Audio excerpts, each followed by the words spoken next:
Hey y'all, the live was tripping earlier. So let's give this one more go. If you live, comment and tell me that you can hear this live. I'm about to play the intro. Y'all warm up, get your popcorn, get your drinks, invite a friend, comment to let me know that this is working.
Hold on real quick. Not me with a second me on the live. My goodness. Hey y'all, it's Necey Dixon. Welcome back to my YouTube channel. If you are new here, welcome. If you are returning, y'all, welcome back. Clack clack. I'm sipping on my bubbly today. I should be sipping on some wine because today we having to do something that I really don't want to do. That I really don't want to do. Y'all don't understand. I had to sit here for a hot second because I just I just can't believe when it hit this road, y'all. Um, I don't want to have to crown Kimmi and give her the clown mask. I feel like it's been quite a minute since we didn't pulled out the clown mask, but y'all, I really didn't want to do it, but it's looking like we gonna have to do it, y'all. Okay, for reasons that I'll explain to y'all in a second. And honestly, hey y'all, hey J Dub, she deserves it. I feel like y'all, we might need to slow cook it. Like, like it was so much from that conversation with Kiowa and Kimmi that I didn't even take notes, like thoroughly, because as I was analyzing the conversation, like a bell was just going off in my head, like, girl, what the fuck? Girl, what the fuck? Girl, what the fuck? Girl, like over and over and over and over again. So much so I was just like, fuck these notes. Y'all know OMFG reality TV, they basically be recapping the whole damn episodes on Instagram. I don't know how the fuck they can do that on Instagram when our shit be getting flagged off of anything. When I say our, I mean like just us YouTubers. But I'm gonna play the audio for y'all because I really think that it's necessary that we break this down, okay? And I know that y'all are super hyped to talk about Love and Marriage Huntsville. I think we're gonna talk about that first, okay? I don't want to do y'all dirty and knowing that y'all didn't ran up in here to hear about Real Housewives of Atlanta. We gonna talk about Love and Marriage Huntsville, but y'all gonna stick around and we gonna finish with Real Housewives of Atlanta. And don't think that Kimmi is the only person in the community, in our little community today, to get the clown mask. The other person that's gonna get the clown mask for me is gonna be Sonya, which y'all ain't new to this. Y'all ain't new to this. Y'all, how long have we been handing this clown mask to Sonya? Okay, so much so we made an extra one for Sonya and just told the girl to keep it. Keep your clown mask, okay? Because I see you got your clown mask on like you always do, okay? So we gonna talk about it. I want to say hello, hello, Turner, Allegra, Dominique, Amber, Miss Ann, Natasha, J Dub, Hey Fave, Annabelle, Montrez, X Tina, Antoinette, Necey D. Hey Marco. But yeah, all right. So I want us to get into Love and Merge. Let's get into Love and Marriage Huntsville. And I guess I should make like a formal announcement. And it's not that real, okay? But I want to make a formal announcement about Love and Marriage Detroit. I guess I should say that here. Let me take this off real quick. Okay. So as far as Love and Marriage Detroit, I'm gonna be real with y'all. I only had a capacity for so much bullshit on reality TV. And y'all know I be doing my one video a week. Sometimes I do my 1 week break and then it'll be 2 weeks before I see y'all.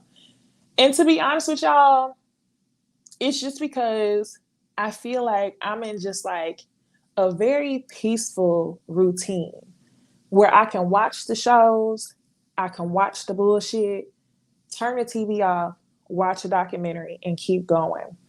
But it's another thing to analyze it. Because sometimes y'all know how to be saying that the fans is too invested.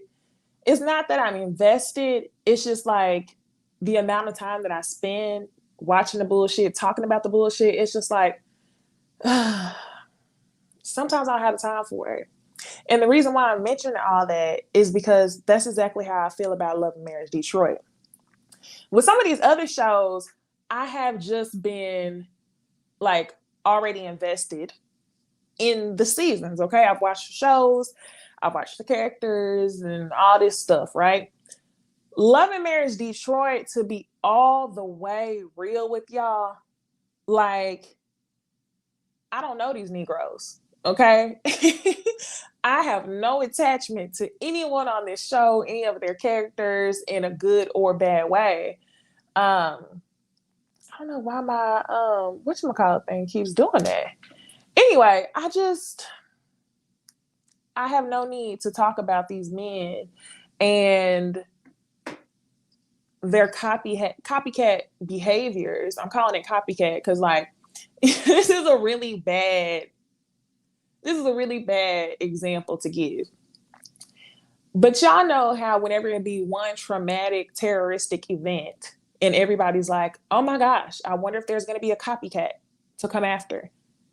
This is what the men on Love and Marriage Detroit are, in my opinion. I feel like we saw one catastrophic relationship that actually ended up being successful. Like, when I say being successful, I mean the show was successful, the money was successful, the fan base grew because of the stuff that we saw on Love and Marriage Huntsville. And I feel like these dudes literally took note of all the bullshit that they saw on Love and Marriage Huntsville and decided to replicate that. Because you're not going to tell me, like, y'all, literally, I know that fuck boys and fuck boys as in like 45, 50-year-old fuck boys exist. I know that. But I also feel like older men should have a little bit more, you know, care about appearing on TV and you showing us all your cars. It's just sloppy. And I know that they're doing it because of the copycat. And I'm just like, I don't have time for it. So I may watch the show. I may kiki on it with Ooh Ladies First Panel. But as far as taking notes in my phone, I can't do it, y'all. I can't do it and I won't do it. So there's that. I'm sure the show will get a second season because it's a lot of mess, but that's just not for me. Okay. All right. So I hope y'all already did what you were supposed to do. And I hope y'all liked the video because we are about to get into Love and Marriage Huntsville. So I think that this episode was actually pretty good. And the first scene that we had was Kimmi and Kiowa. And when I tell y'all I didn't take notes, let me show y'all. It said, I'm sorry, Kimmi, what the fuck? I'm sorry, Kimmi, what the fuck? Because I ain't had nothing else to say. Like, girl, what are you talking about? So, y'all be patient. I am going to pull together the audio And I'm just gonna let y'all listen. I wonder if I can pull it like, let me see how I want to do this. I kind of want to pull it on my laptop, but that'd be a bit much. I'm gonna pull the audio up for y'all right here. Y'all comment and tell me if y'all can hear it okay. And I'm gonna put the picture up on the screen. It's a 4-minute clip. And once the 4 minutes is over, we gonna talk about it. So I'm gonna be looking at the comments. Y'all tell me if y'all can hear it, okay? Let's go. Don't talk to me, fan babe. I don't do any of that. I didn't know that you felt that I was responsible for what they said. I felt that that was just like the lack of integrity to allow something that's not true to let it be perpetuated. I'm sorry you feel that way, but I had no control over that at all. I can't control what people say. People say a lot of stuff. I have no control over that. There's things that we don't have control over, but some of the stuff that we actually say, such as, okay, y'all started dating before we were divorced. People feel like you're saying that as though I was the person that caused the divorce. Some of the implications that were made allow people to run off with a narrative that just wasn't true. I really don't know how I am responsible for that. At the end of the day, Maurice's biggest concern was Monster. Period. Maurice didn't want to do anything that was going to harm Monster. Like if he saw the show as he grew up or later in life. Monster was a big concern for me too. But I also have a child that I don't want to think, my mom did what? I had to take a lot of heat for something I did not do. And my son had to see that. My son had to see it so that we could protect your son. I made my best effort not to belabor the point. And I was eating it because Maurice wanted to keep this here, Maurice wanted to keep this here, Maurice wanted to, keep this here. I felt like I took a ding for the whole group so that we could keep everybody safe. But Kimmi. Okay. I mean, I hear you and I understand what you're saying. I didn't even know you had that feeling. I mean, how would I know how you feel about that if we never had the discussion? In order you didn't know they were calling me a side chick? I didn't know that you felt that I was obligated for that. I didn't know how my role played in that for you, if that makes sense. Yeah. And one thing I can honestly say is, growth within myself brought me to a lot of enlightenments on a lot of different things, not just this particular situation, but a lot of different things. Nobody's perfect, and we go through things in life and it has a different effect on different people. So if you feel that I should have said something differently, for the record, I never said Kimmi was a side chick. That makes everybody happy. Well, I thought the conversation went well, quite frankly. It's one of those apologies that, if I offended you, I'm sorry. Or if I couldn't do this, I'm sorry. It's close. But, it's as good as we're going to get today. We're making small strides to a better place. It may not be the place that you think or you think or you think. Because the internet going to light her up. But it's definitely a better place. Anyway, that's that. I told him I would share that. I don't want it to make us go left because I did share it. You gave me how you feel about it. Now I know. Got a better understanding. So I'm glad you came. I'm glad we had to talk. And hopefully this is like the last talk. Yeah. For right. This anyway, I hope that it is. It should be. All right, y'all. All right. So let's rewind real quick. So I believe the last 2 live reviews I did, I was talking to y'all about how Maurice was committed to misunderstanding, how Maurice was strategically misunderstanding the words that was coming out of Kimmy's mouth. And I just think that it's interesting how what started as a parenting conversation, bonus parent, co-parent conversation, has now turned into a Kimmi versus Kiowa, which is what Maurice wanted.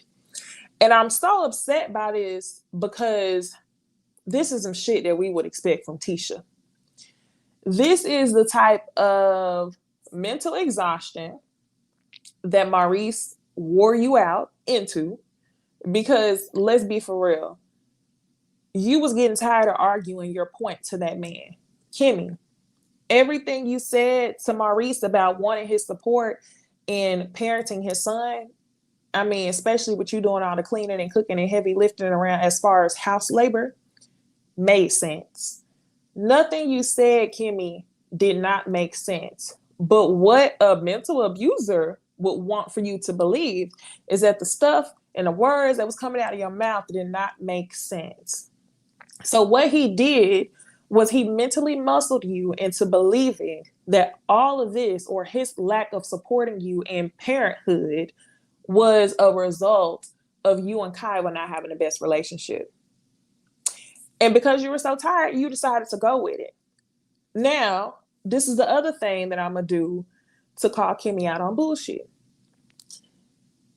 It, like, truly disgusts me that Kimmi is so emotionally intelligent and so smart that it's clear to me that Kimmi can make herself believe what she wants to believe. Now, my opinion is just this. My opinion is, hold on. I just had another thought pop up in my mind because I cannot get this pool scene out of my head when they was in Vegas. Let's talk about it. So when they was in Vegas 2 seasons ago, and Martell and Maurice was calling her a side chick, and her husband sat there and laughed and kikied, that told me everything that I needed to know. Kimmi was there, left to fight for herself. But the thing that it told me was that you were one of two. You was bottom two, not number one. Like, I don't even know how to explain. Well, apparently, I guess she was top two, not number two, and Kyle was bottom two. But either way it go, Maurice was with you and his estranged wife. And Kimmi, you were too damn smart to act like you don't know that.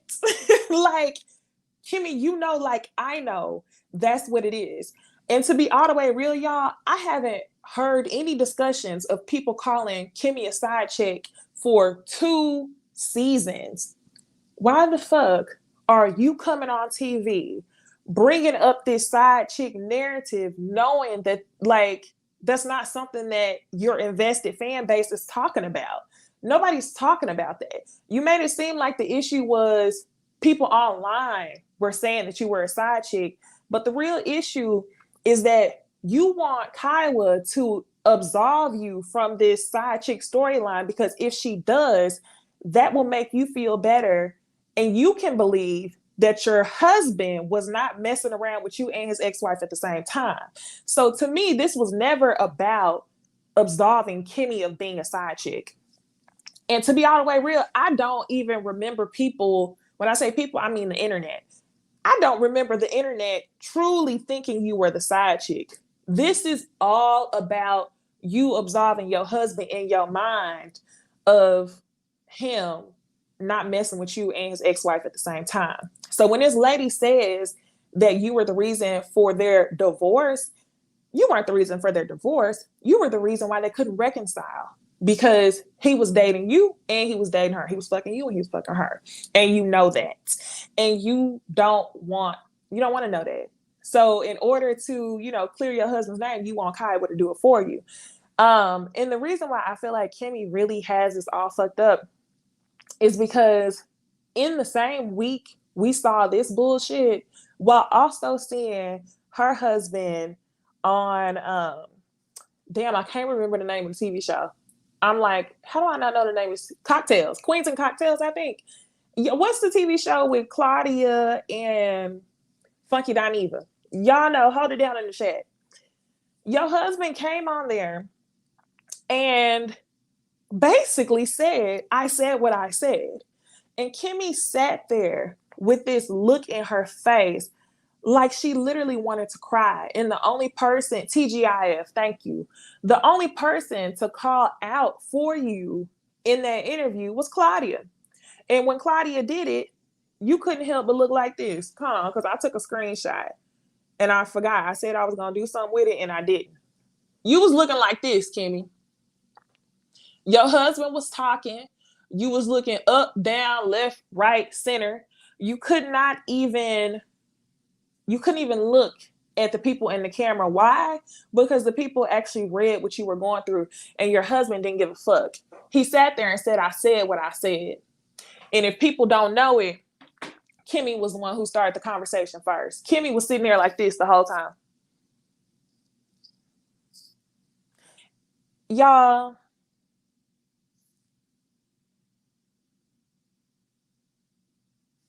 can we have a moment of silence? Can we have a moment of silence? Because I never thought this day would come. Like, I'm not even joking, y'all. I never thought this day would come. Y'all, this hurts because I never thought this day would come. Like, Tisha, yes.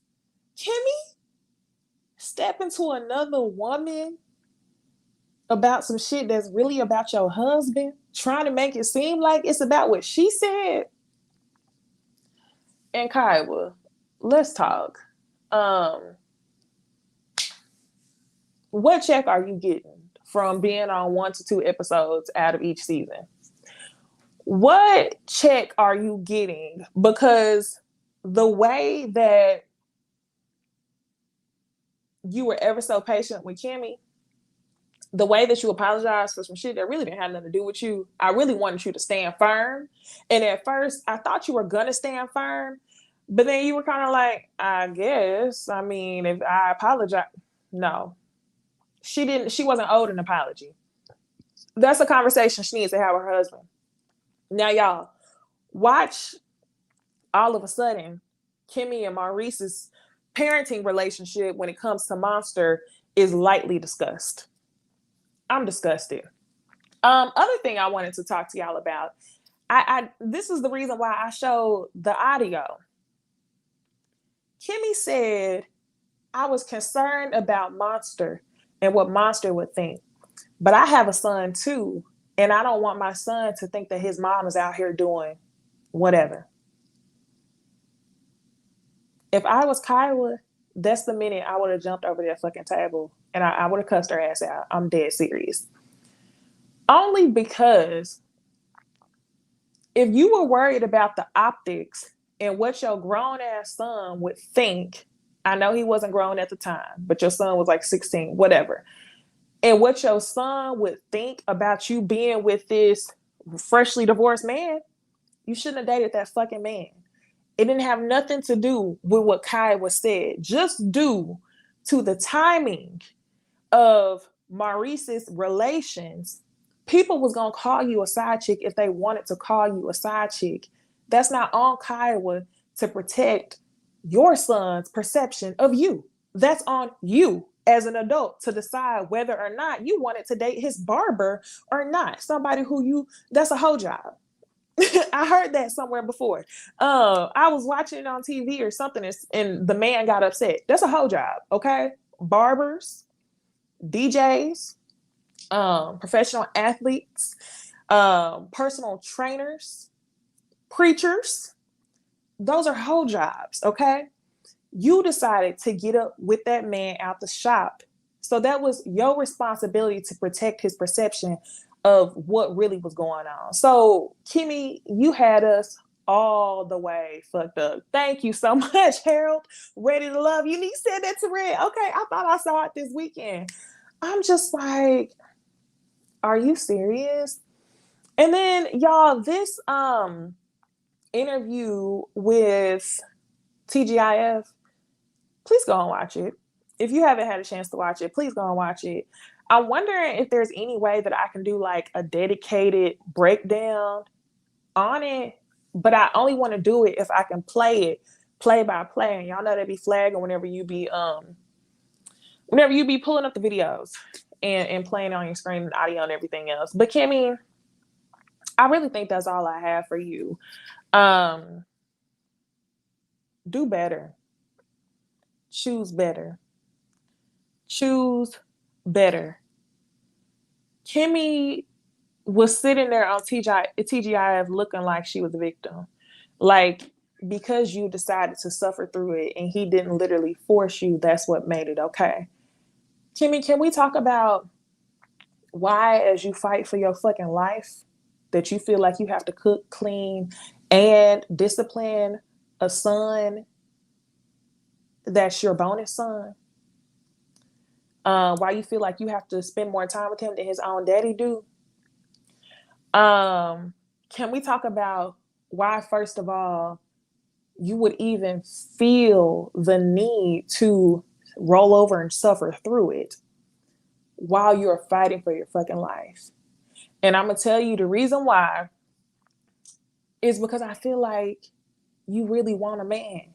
Like, I never wanted to think this about Kimmy. I never did, because Kimmy is so smart, but everything is just coming to a literal head. Kimmy is so smart, but she's doing what a lot of them ladies on Ready to Love be doing. And low key, this is why I didn't even review the last season of Ready to Love. And like low key, the show gets repetitive because you have the same recipe on all of these shows. The same recipe is these black men who believe that they're successful, and maybe they are a little bit successful, but their heads are already blown up to a level that's just unheard of because they've made it out of their circumstances.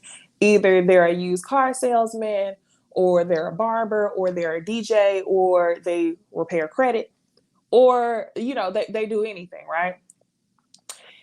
So you have that.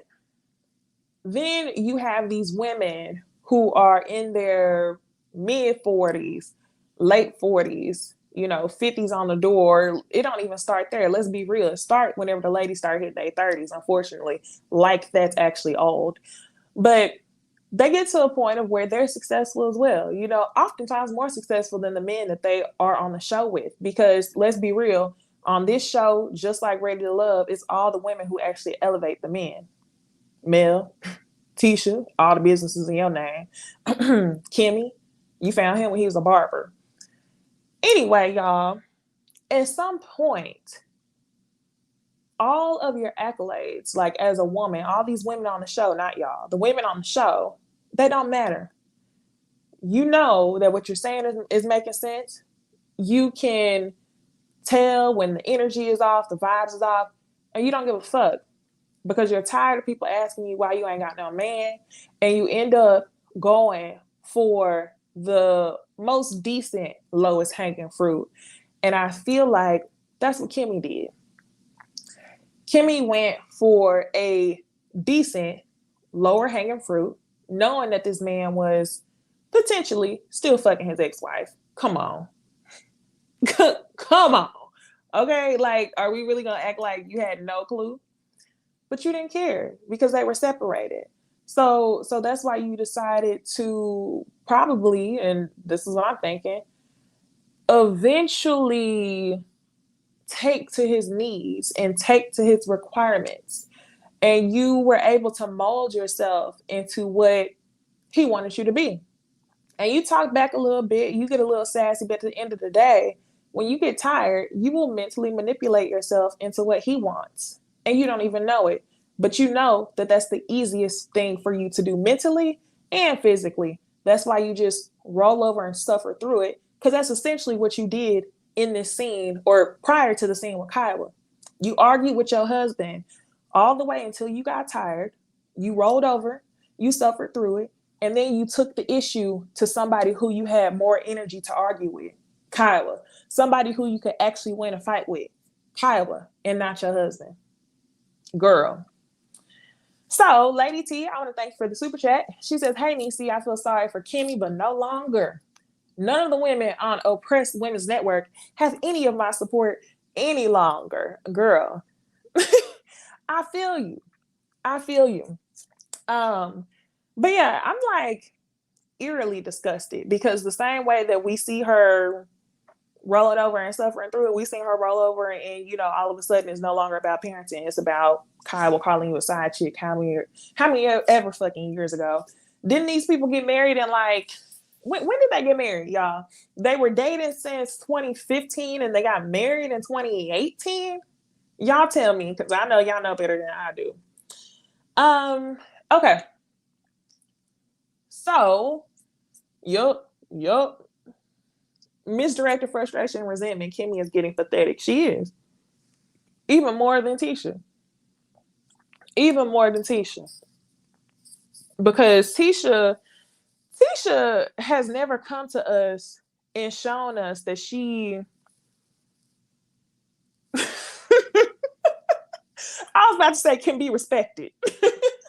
No, but really, like, Tisha has never come to us and shown us that we can actually take her seriously. She has always been a byproduct of whatever the fuck her husband wanted her to be in that moment. Kimmi, you're not afraid to go against the grain, is the way that we typically know you. And I guess it's because you're tired. And that's understandable because you are fighting for your life. But I'm gonna need you to fight a little bit harder. Get this man gone, okay?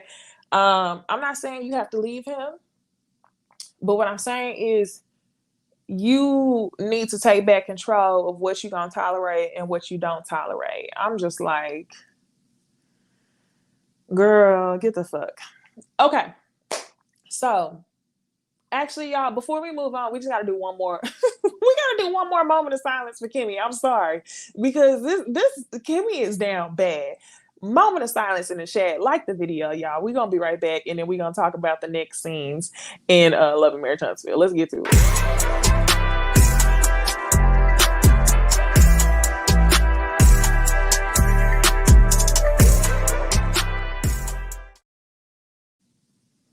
Okay, cool.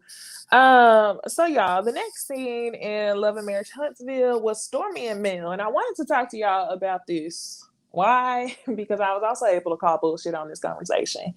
Um, and it started off with Stormi showing up to what looks like a damn catfish restaurant.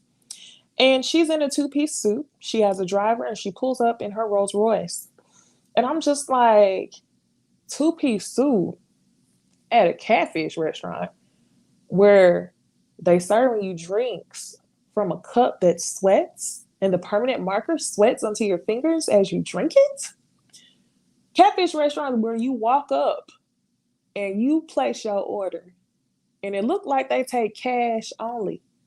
And you sit down and then they bring the food to you in a fucking styrofoam container. But you decide to show up to the catfish restaurant in your two-piece suit with the driver. Interesting. Very interesting. Miss Ann says maybe she had another engagement later. Maybe she did. Maybe she just wanted to stunt on Mel. Who knows? Now, anyway, Stormi and Mel end up having a conversation, and when they do, Stormi ends up telling Mel that, I feel like you don't like tough conversations. You rather just skip over it than go through it. And Mel says to her, well, if I didn't like tough conversations, I wouldn't be here. That's what I'm here for now. And Mel ends up asking her, did you know your mom's opinion about me before we met? And Stormi goes all the way around the world and she's giving a little bit of candy and Mama Joyce teas. She's giving, well, that's just how she is. Like, that's just how my mama is. Even with her own sister, and she didn't like Courtney when we first got together. And the way my mama is, like, you just gonna have to do something for her to give you her approval. And that's just how I knew it was gonna be.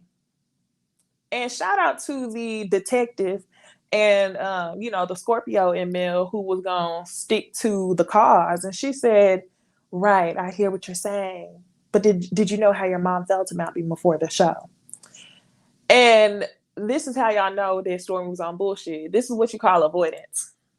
Stormy knew exactly how her mama felt about Mel, but didn't want to come out and say it. You want to know why?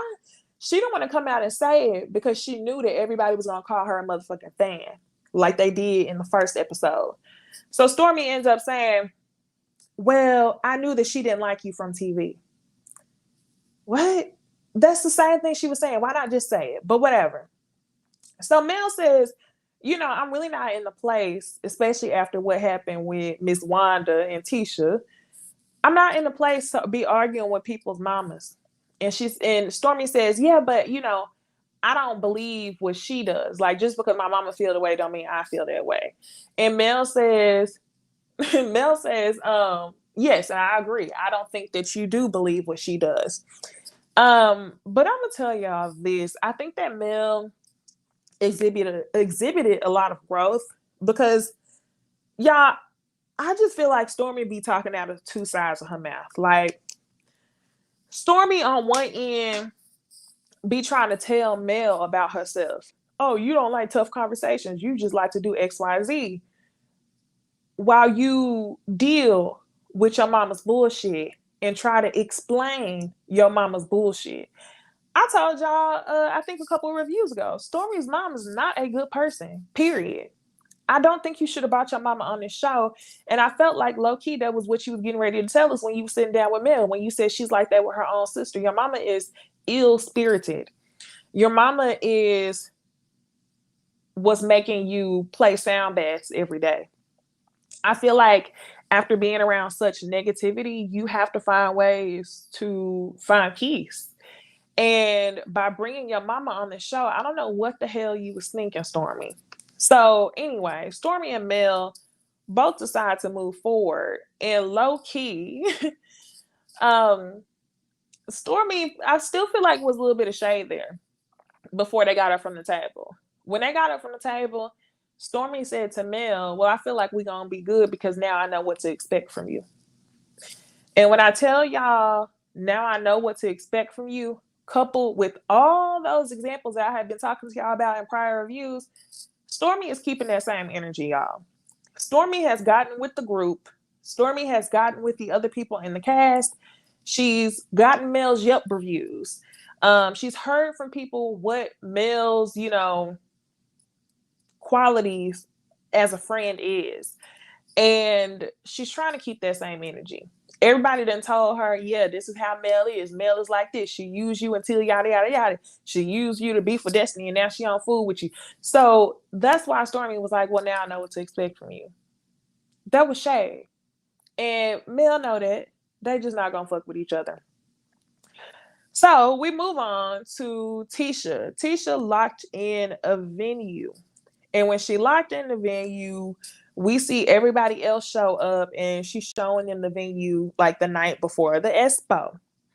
And Martell shows up, and Tisha begins talking about Mel and how Mel ultimately decided that she wasn't going to do it because she didn't want to do business with Martell. And Martell's old lazy bummy ass says, well, I believe that we got our stuff going on in court. We should leave that separate, but we should be able to do this here together. But I can separate it. She can't. Well, let me tell you this. I've been telling y'all everything that Martell does. I don't even feel like that's an authentic sentence because what the fuck does Martell do? Everything that is done for Martell is done on the backs of somebody who has credentials. Martell has none. This Black Business Expo, Mel was the credential. Okay? Martell wants to make a damn check. Now, y'all, I know that they're doing the event for free. I know they're doing the event for free. But I'm not, like, in my mind, I'm thinking that Martell feels like there has to be something that he can also get out of it. It might not be cash, like immediately, but maybe it's an opportunity for him to make more money in the future. And the event is only going to be bigger if you have somebody with credentials. And Martell's credential is male. So I'm just like, yeah, you are one lazy MFer. Like, Martell is one of the laziest men I have, most lazy successful men I've seen. It doesn't make any sense how you ain't got no damn builder's license yet you building houses. Don't make no sense how you don't know nothing about no wine, um, but you selling wine. Don't make no damn sense how you ain't got the 100,000 to put up on suits, but you're discussing suits, but it's being done through partnership, which is right up your alley. You should be doing partnerships because you don't have the what? Credentials. And for some people, that works, y'all. Obviously, it's been working for Martell. For some people, that works. You just have to have the face, you just have to have the personality, and other doors will open for you. But the way that Martell complains about stuff and the lack of things that I've seen him do for himself on this show is just like, really? Really?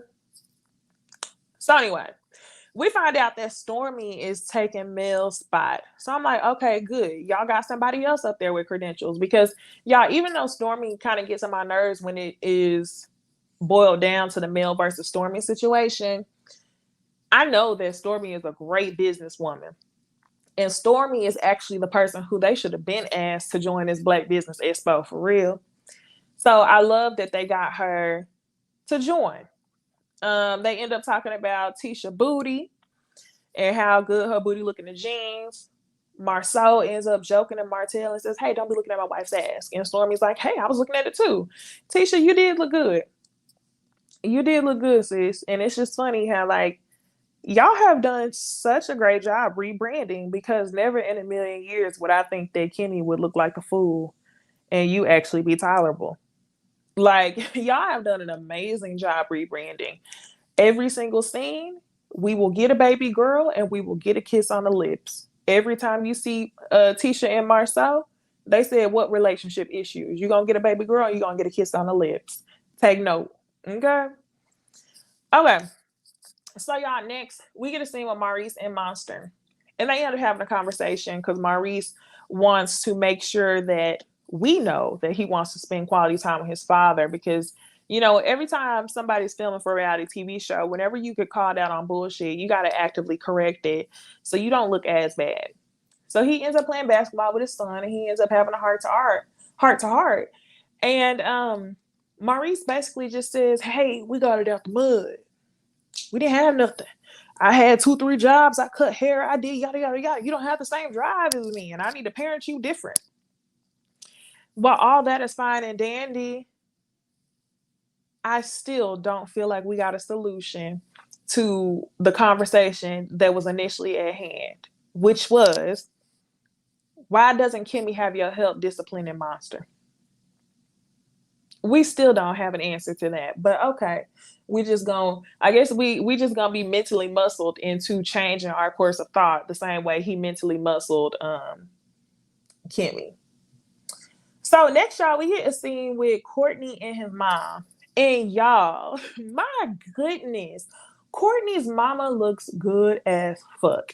When I first started watching the scene, oh, not to mention, she looks like Stormy. I don't know if y'all think the same thing, but y'all gotta tell me in the chat. I feel like Courtney went and married his mama again. So anyway, we see Courtney talking to his mom, and I feel like when they started the scene, they said it was his mom, but my mind could not like mentally compute that that's who that was. I was like, maybe that's his sister that raised him. Like, I kept trying to come up with a different reason for why that couldn't be his mama. And they start talking about the topic of kids. He starts talking about how he don't necessarily want to have kids, while Stormy is saying that she's open to doing a surrogate. And his mom ends up talking about how it was raising him. Oh, that's a good point. She did look like Vernisha. She did look like Vernisha a little bit. I remember her. I ain't heard her name in a minute. But anyway, his mom ends up saying to him, Well, do you think that it could be because of the absence of your dad not being around that makes you not want to have another kid? Because Courtney says, not saying that Stormy and I are going to divorce, but he would never want to have to go through something like that if they weren't together. Um, I'm gonna tell y'all two things. Number one, I thought that this was a really good scene. I thought this was a wholesome scene. I think Courtney needs therapy. I hope he's open to it. The second thing I'm gonna tell y'all is something that I talked about on Ooh Ladies First panel. And honestly, y'all,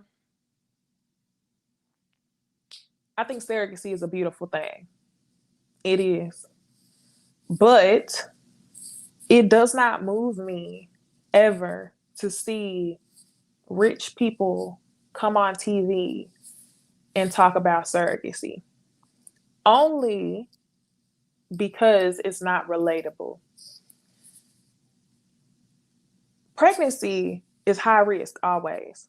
Women are risking their lives every day to have children. Women are getting 3, 4, 5 C-sections, or they're getting to the second C-section and being told they can't have no more kids.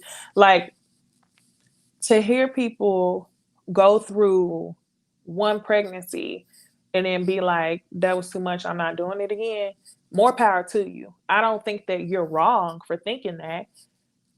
I just think that that's not something that's relatable, and that's not something I actually want to see. That's just like a luxury that most people cannot relate to. And it just feels, I'm just not ready for that. I'm not ready for seeing this season after season after season. Um, we've seen it with the Kardashians. I love me some Candy, but we've seen it with Candy. And now we've seen it on Love and Marriage Huntsville. So I'm kind of just like, okay, okay. So, cute scene with Courtney, but let's move on. Finally, y'all, we get to this Black Business Expo, and Tisha basically is making a joke about Stormy setting up a whole stage. Y'all, Stormy is a businesswoman. Okay. Stormy has her marketing. She has her team setting up. She has the backdrops. And I don't think that they thought that Stormy was going to come and go full out like she did. But I don't blame her. You came last minute on some shit that they asked you to do for free, and they think you're not going to get no marketing out of it. They want you to bring your business expertise without your business. How did that work? Expertise without business. So Maurice, oh shit, turkey neck Bill ass, ends up walking in, and we got what I told y'all we always get. We get a kiss and we get a hey baby girl. Y'all take note. Kiss, hey baby girl. And he ends up saying to Tisha, did Stormy pay for her spot? And Tisha says, no, because we didn't ask them to. We told them that we would be open to sponsorship, but we didn't say that it was required. And he says, well, that's just the cost of business. Y'all, I fell back in my damn couch. Cost of business? Like, excuse me? After you ask somebody last minute to come and speak for free, somebody who like needs Stormy's credentials, you know that Stormy is the most credited when it comes to business out of all y'all. Yet you want to trip over $100, y'all. $100. And that's when I was like, yep, Mel was right to back out. So Marceau knew he was on some bullshit. So instead of him putting his clown mask on, he wanted Tisha to walk over there with her clown mask on like she always do and ask Stormy for $100. But y'all, Tisha was like, no, sir, not me. And I was like, okay, I can get with this. She ends up going, Tisha ends up telling her husband, I'm not having that discussion. You can go talk to her. And then you hear the hesitancy. Well, who should I go talk to? Anybody you want to. Yes, Tisha. That's the energy you need to give him. So he walks over there, looking like a used car salesman. I just cannot do the jean and blazer combination for men. I just can't do it, y'all. But whatever. So he walk over there, and he approaches Stormy about the $100, and he says, "Hey, you need any help with anything?" And she's like, "No, I don't." Then he compliments her, saying that she's looking, young because she didn't have any makeup on, and she looks shorter. You look young. And he said, "Hey, did you get the chance to send us over that $100?" And Stormy immediately knew he was on bullshit. And that's when she said, "I will never do business with them again." That's when it must have clicked to her. This is why Mel is not doing this shit. And I'm glad it clicked. And she said, "Now don't come over here to me asking me about $100 on the day of, because y'all didn't say nothing about that." He says, "Well, it's just the cost of business. You got your setup, da da da." And Stormy says, "Well, it's given very much low vibrational." And the thing that killed me was, y'all, as much as I can't stand buttermilk head ass Marceau, he wasn't lying when he said to Stormy, "Well, you're giving very much low vibration, but with a smile." Because, and the reason why I feel like he wasn't lying is because everything Stormy does, anytime Stormy has an attitude, anytime Stormy want to go up on somebody, is low vibrational with a smile. It's positive vibes only with a negative undertone. But either way it go, Marceau was dead ass wrong. It was tacky as hell. And you wanted $100 for what? Y'all gonna write the shit off anyway, which is why y'all are having this nonprofit expo. Y'all gonna write the shit off anyway. So asking her for $100 was just petty as hell. And then Tisha ends up coming over, and Stormy's like, "Hey, let me tell you what your husband did." Marceau taps her on the shoulder, and Stormy says, "Don't touch me." And I was so glad that Stormy said, "Don't touch me," because what he was going to try to do was mentally manhandle you. And low key, that's what he was doing by putting his hand on your shoulder, similar to seasons ago when we saw Martell get into an argument with Tisha when him and Mel was still married, and he said, "Sweetie." And she said, "I'm not your sweetie," because y'all are around men who are like that. So the episode is to be continued. But y'all, pretty much the whole, I cannot believe we've been talking about this for 52 minutes. Oh, child. Kimmi. Kimmi. Y'all, we gonna give one more moment of silence for Kimmi, and then we gonna go on over to Real Housewives of Atlanta. Do me a favor and like the video. I'm gonna read y'all's comments, and then we gonna go on over to Real Housewives of Atlanta.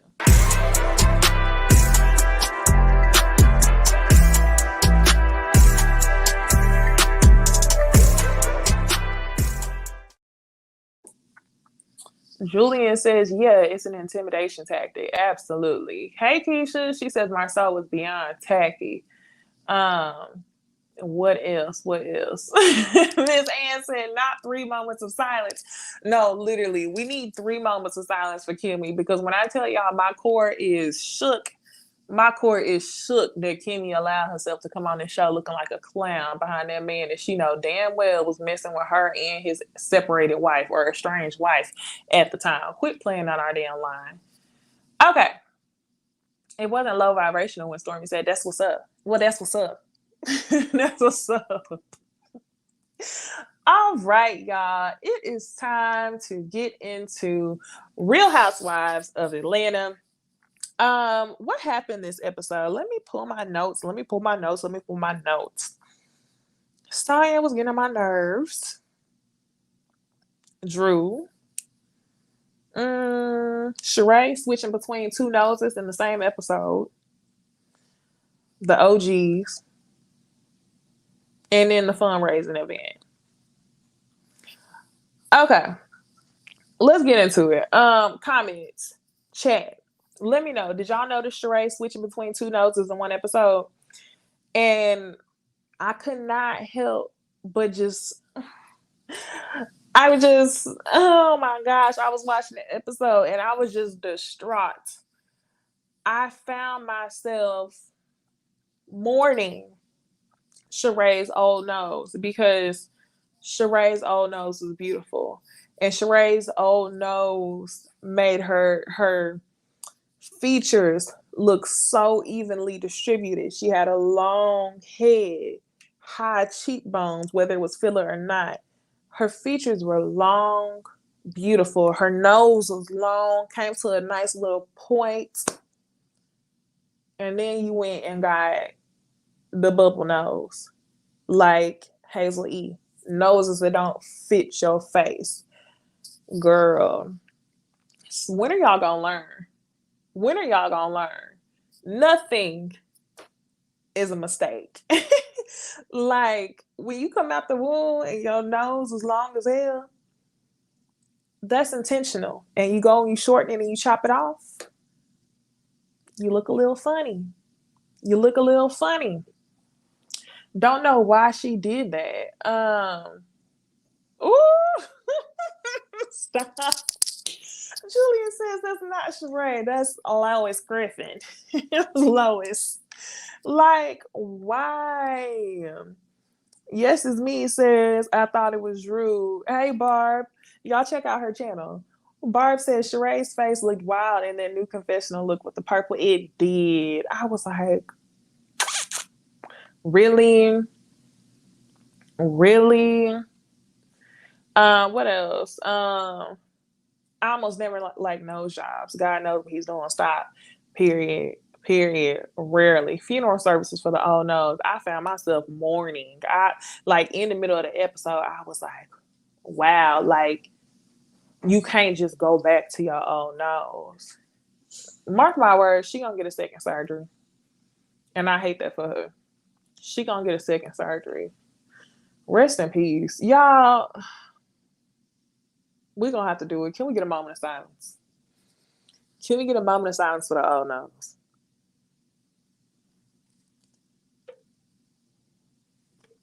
Mm-mm-mm. Y'all probably tired of me at this point. But this is what I'm telling y'all. This is why. This is why I can't do Love and Marriage Detroit. This shit, watching notes and looking at all this stuff, me moving me. I can't do this. Like, I I can't, because when I tell y'all I was mourning her old nose, I'm not joking with y'all. Like I immediately felt bad for her because I was like, wow,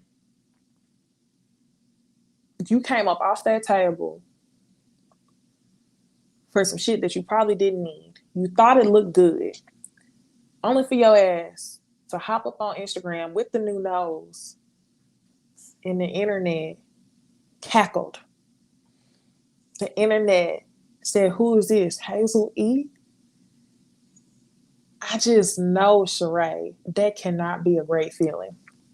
To know that you did something that was irreversible, and now you can't even get your old nose back. The tissue was in the trash. May her nose rest in peace. Okay. So y'all, this episode starts out, no, she can't get the old nose back. You can't replicate what's been God given. You can't do it. You can't do it. Okay. So the episode starts off, I believe, because I was like doing stuff the first couple seconds. Sonya is planning her Mommy Nation award show, basically. And the host that she had ended up quitting because of COVID or something like that. And her team is telling her that she should ask Kenya. You need somebody who has a big personality. You need somebody to raise money. You should ask Kenya. And Sonya's basically just like, girl, I have worn out my welcome with Kenya at this point. She ends up talking about how they basically just got back cool. So they're like, oh, you should ask her, what do you have to lose? And she's like, my dignity. And you ain't lying. So next, y'all, we go over to see what Kenya's doing. And Kenya is working on her Kenya Moore hair care on her routine. Because she couldn't do the halftime show at the HBCU Classic. She decided to turn this into a commercial, which I think is really cute. And I wonder when the commercial is going to drop. So she's using the choreography that Monyetta already came up with, and they're shooting a commercial. Then we end up getting a visit from her little boo thing, Roy. And when I seen Roy walk in with that bag of food, I was like, "Ooh!" Like, y'all know how they say the quickest way to a man's heart is food. Same thing for a woman, okay? It's food, period. So when I seen him walking up there with not just one bag of food, but like 4 bags of food to feed everybody on her set, I was like, oh my gosh, I really like this man. Like, I really liked that man. So, oh, hold on. Okay, cool. I was wondering what was going on. Anyway, I really liked that man. And he ended up bringing food from his restaurant, which is Kale Me Crazy. And I have heard of them before, but I feel like we don't have none down here. Let me see. Do we got any down here? Kale Me Crazy? No, we don't have any down here. Of course, it's in Austin. I guess they said Dallas people don't be eating like that. Take it to Austin. Okay. So anyway, yes, I did hear that they cut Cynthia out of this scene. And I'm just, yes, this is it for me. They could have cut the OG scene and kept Cynthia in, because whenever we get to talking about the OG scene, y'all gonna see exactly how I felt about it. Also, I'm on Threads. So if y'all switching over from Twitter to Threads, go ahead and give me a follow at Necey Dixon. But I was live tweeting while this show was on, pretty much. Harold said you can't even get a 4 for $4 at Wendy's from a lot of these busters. You ain't lying. You ain't lying. So when he bought that food, I was like, ooh, he might be the one. He might be the one, Kenya. Is what I was thinking. So yes, anyway, he comes for a little bit. They don't show Cynthia, even though they show her in the previews. It was a really cute scene where we got to see her in Brooklyn dancing. And girl, you are your daddy daughter. You look just like that man. And I think that every single time I see you, and not in a, oh, she looked like Dennis with a bow. And a girl, you look cute. You look like your daddy. Anyway, Sonya ends up giving Kenya a call. And she's like, hey, Kenya, you know, my host just quit and I really need you to do it. It would be great if you could do it. Da, da, da, da. And Kenya says, okay, well, I really would like for you to go through my agent, but I'll do it for you. Yeah, Sonya is a user. And that's what we're going to talk about. We're going to talk about Sonya being a user, and we're going to talk about Sonya, more importantly, being a kid's ass. And we will see that later on at the actual event. So next, y'all, we get away from that scene, and then we see Drew and her sister Allison and her mom. I saw somebody on Twitter say, "Are you sure that that's not Drew and her mom and the grandma, the baby, or something like that?"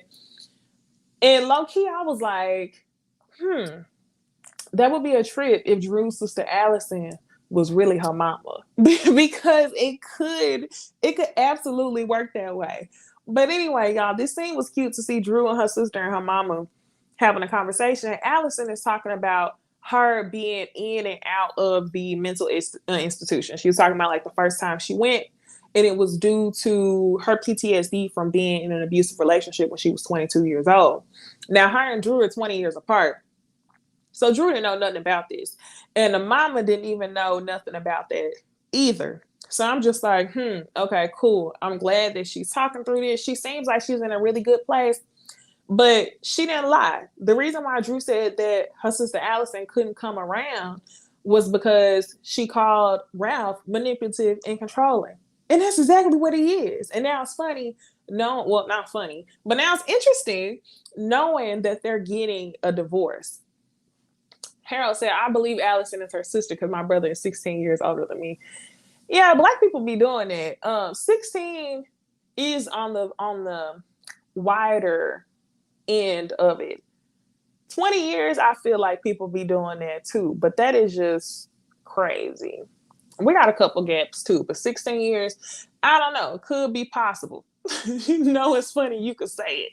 Divorce is not funny, but it's interesting. I'm like, yeah, 14 years. Yeah, my brother 13 years older than me. So anyway, ooh, okay. Yana says, yeah, I'm 29 with a 9-year-old brother. Yeah, I feel like that happens. That happens. 11-year-old sister at 36. Oh my gosh. Yeah, that is crazy. 15 years. I didn't realize that it's that common. Oh my gosh, 23 between your little brother and you, and then 20. Damn. I didn't realize that it was like that common. Hmm. Interesting. Interesting. Y'all parents be raising kids forever, I guess. Um, okay, so yeah, that little scene with Drew, Allison, her mama was cool. Like, okay, whatever. So finally, y'all, we get to the OGs. And when we get to the OGs, actually, y'all, since we having this conversation, everybody talking about their sibling gaps, it's reminding me of Discord. If y'all haven't had the chance to get Discord, join our Discord chat, you should. Because I feel like we be kikiing in there. And I feel like y'all can like make friends and keep the conversation going outside of when I go live once a week. Because I actually be in there, I be messaging y'all like probably, I don't know, maybe like every 2 days. Every day, every other day, I feel like we be messaging about different stuff that be going on. Like, did y'all hear XYZ? So if you haven't, download Discord and go ahead, go online, search for Necey Dixon Discord, and you can find our little community where we be talking about everything. So go on ahead and do that so we can keep the conversation going. And we would have been talking like anytime y'all see something live, we can go in the chat. Harold. Harold be the MVP of the chat though, for real. Little Miss Thomas be in there too. It's a bunch of y'all. Anyway, go check it out. So anyway, y'all, finally we get to this OG scene. And when we do, they could have kept the whole damn scene. That was nothing but a scheme by Bravo to trigger us, to have Wig trigger us. Honestly, y'all. I'm just like, what is going on? Get this 8x11 napkin off my fucking screen. And the reason why I was saying that is because when that lady was on her last reunion and she told us, I'm the only white woman dumb enough to sit up here with y'all, that was the last time I ever needed to see Kim anywhere, on any blog, any social media site. I don't need to see Wig anywhere. Buy Wig, buy cigarettes. I don't need to see you anywhere. So this was basically just a scene for Kim to come on and show her ass, and for Sheree to sit there and participate in the bullshit that was taking place. So a couple things from this conversation. We see Deshaun. Deshaun ain't saying nothing. Deshaun just grinning, looking nervous like she happy to be there. Like, damn, loosen up. You ain't had enough wine yet. Lisa, exactly the same as what we seen her last season. I don't have anything to say about Lisa. Kim just came on there to show her ass. So she talked shit about Kenya. Oh, is that bitch still alive? Oh, well, she crossed the line. She was talking about kids. No, bitch. You crossed the line having your kids out there like that. I.e., if y'all didn't watch the previous episode and y'all can't remember, or not episode, previous seasons, and you can't remember what Kim was referring to, she was referring to Kim was making jokes on Twitter about, oh, Brielle will do XYZ for some John Legend tickets, right? So during the season, Kenya and Kim get into an argument, and Kenya ends up saying to Kim, whose dick does your, oh, I don't know if I can say that on YouTube. whose peen does your daughter have to, or who you gonna pimp out for your daughter to get you John Legend tickets? Something along those lines, right? And Kim lost it. So she's mad at Kenya for that. And to me, I really don't give a damn, because Kim, you the one who put your daughters out there like that. You was the one who was having your daughters get all kind of filters and alterations and shit when they was kids and posting them online.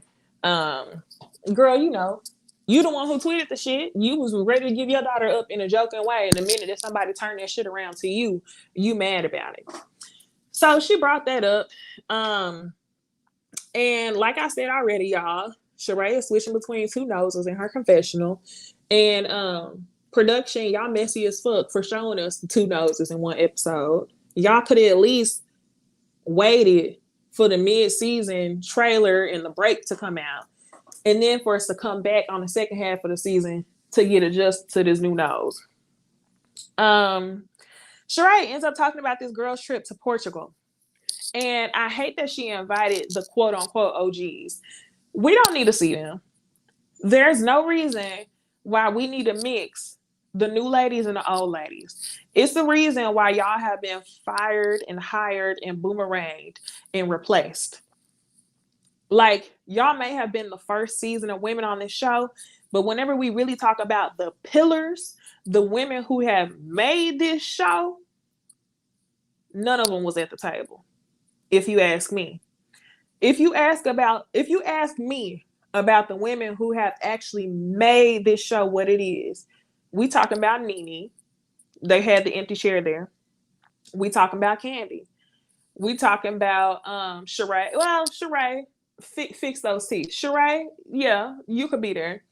Kenya could be there. Did I not say Cynthia?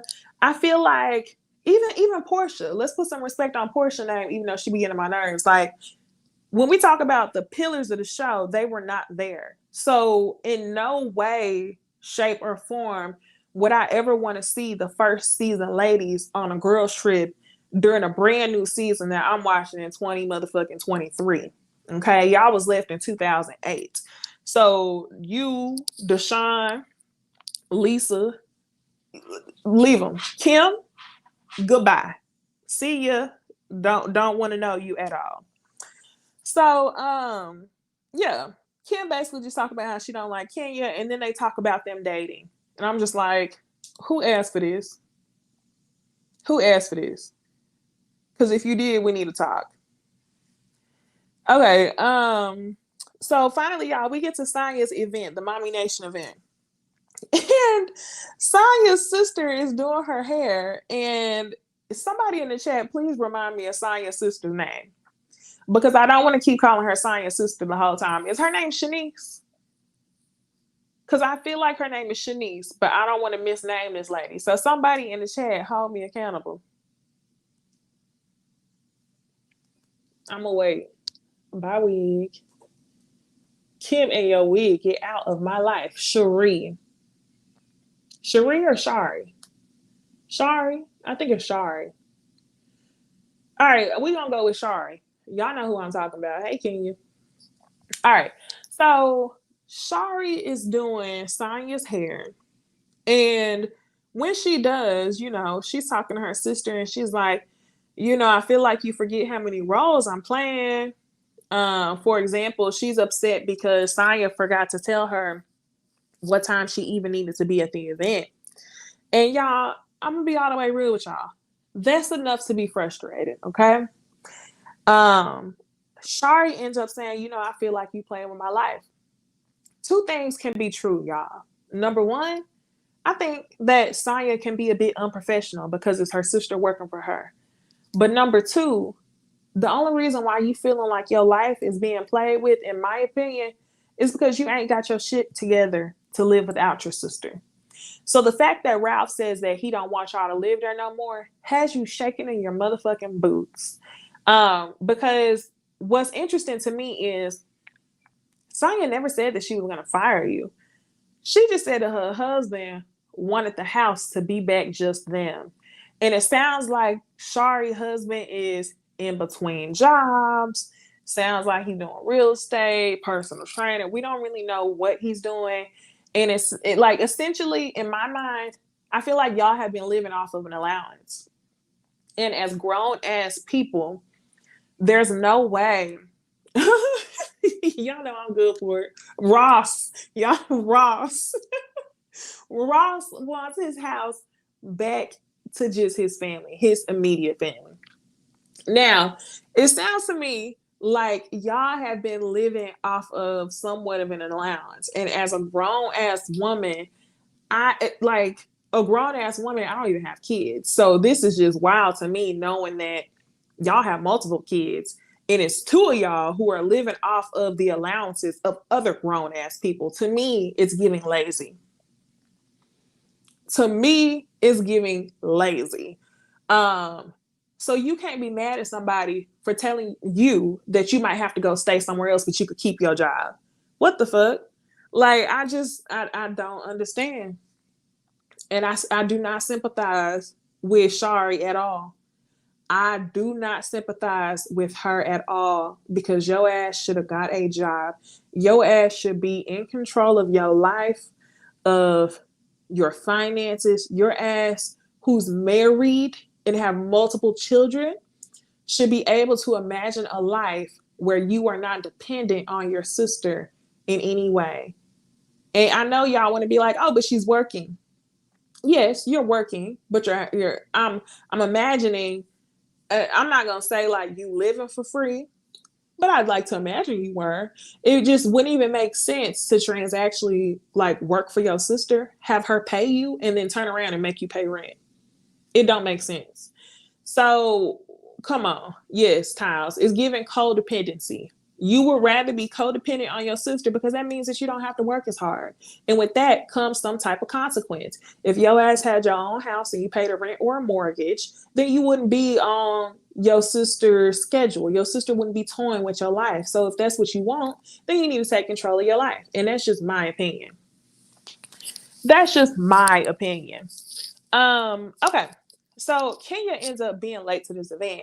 Saya ends up FaceTiming her, and Kenya's at the house doing her hair. And Kenya's like, hey, I have an issue because I'm bringing a plus one. And she's saying basically that it's messed up to come to an event and not be sat with my plus one. That's not cool. So at first I was like, oh my gosh, is she bringing Roy? And she ended up bringing her friend. I think her name was like Akila or something. I can't remember her name. Amila, Akila, something. And Saya says, oh, well, you won't really be separated from your guests. You'll be at a different table, but you'll be back to back. You'll just have to sit with us. And when Saya said that, I was like, Saya, be all the way fucking real. Be all the way real. Why don't people know how to throw events? In what world would somebody want to show up to an event with a plus one and sit back to back and have your plus one have to talk to other random people that they don't know? Stop halfway doing shit, y'all. When you throw an event, do it right. Sit an extra chair at the table. It wasn't gonna hurt nothing. So Kenya ends up showing up over an hour late. Candy ends up showing up, even though she's very much booked and busy. She had a concert the night before. That morning, she had to film a speak on it. Then she had to go to the Mommy Nation event like an hour and a half after. She had a lot to do. She was booked and busy. And Saya makes a joke in her confessional that even though Candy missed all the other events, it's given very much Candy's favorite. And I want y'all to take note because that's what Saya's concern is. Whose favorite she can be. And that's what this damn award was about. We're going to talk about that. That's what this award was about. Saya ends up giving out an award. She said, I want to call it the OG Mom Award. Someone who's an OG, someone who always gets it done and makes motherhood look so easy with her grown ass children. Okay.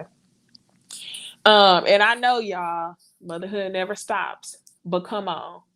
You have plenty of people, Saya, on this cast who have little children, multiple businesses. You got your own motherfucking mama who work for you, raise your kids in your house, cook, clean, your sister to do your hair. It's so many people that you could have gave this award to.